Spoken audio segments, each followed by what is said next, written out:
না আসলে আমাদের না কি করেন ভাই?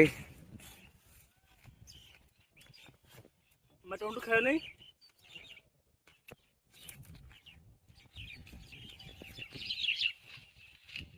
কি মজা বেশি? হুম, টেস্ট? কঠিন মজা।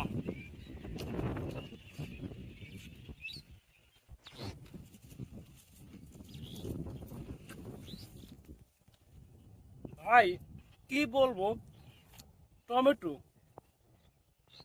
এটার মতো এত স্বাদের খাবার পৃথিবীতে আর তৃতীয় আছে জানি না। আমার কাছে মনে হয় টমেটো হচ্ছে গিয়ে জান্নাতের খাবার।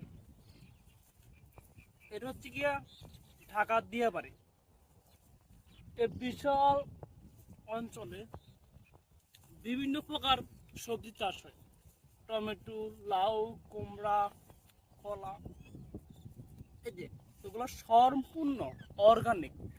কোনো প্রকার মেডিসিন, কীটনাশক এখানে ব্যবহৃত হয় না।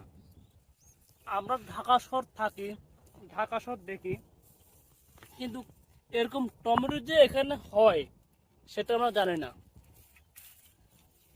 তো আমি বলবো, আমার রিকমেন্ড থাকবে আপনারা এখানে আসবেন, টমেটো খেতে আসবেন। টমেটো খেতে আসা দেখবেন, এবং কি এখানে যদি পারেন টমেটো কিনে যাবেন।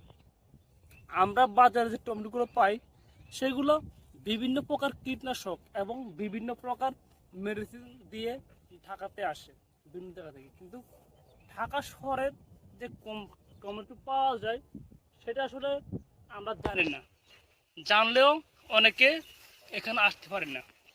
ঠিক আছে, আশা করি আপনারা আসবেন, দিয়াবাড়িতে আসবেন, দেখবেন, ঘুরবেন, টমেটো খাবেন, খেয়ে টমেটো নিয়ে যাবেন।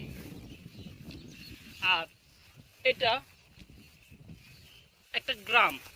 এখানে কিছুদিন আগে যখন মেট্রোল হয় তারপরে দিয়াবাড়ির দৃশ্যপট পাল্টে যায়। এখন দিয়াবাড়িতে লক্ষ লক্ষ মানুষ সমাগম ঘটে প্রতিদিন, প্রতিনিয়ত। কেন আসে মানুষ?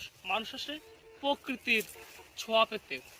এখানে রক্তিম সূর্য, বিকালে ডুবে যাওয়া সূর্যকে দেখা যায়, দেখা যায় শীতল বাতাস। আমি এখনো আছি, এখানে তীব্র রোদ, কিন্তু তীব্র রোদের সাথে আছে স্নিগ্ধ বাতাস, যে বাতাস আপনাকে ভাসিয়ে নিয়ে যাবে অতল গভীরে। স্বর্গীয় বাতাস।